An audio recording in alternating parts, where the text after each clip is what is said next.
fungura amaso urebe iburyo urebe n'ibumoso imbaraga z'umuryango wizihiwe cyane ku bwawe reba mu maso uwo wakunze nawe akagukunda umuhitamo muri bose umusekera azashisha yumva tumuhobera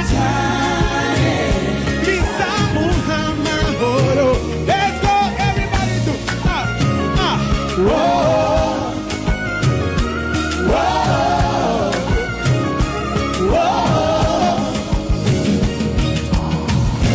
ubonye umuhoza uhoza ku mutima n'ababonye inshuti yakadasohoka aza mu iruhande ubudahemuka muri n'amabuye ibihe n'ibihe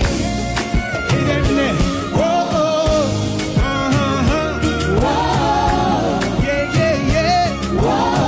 turirimba twese tumusekera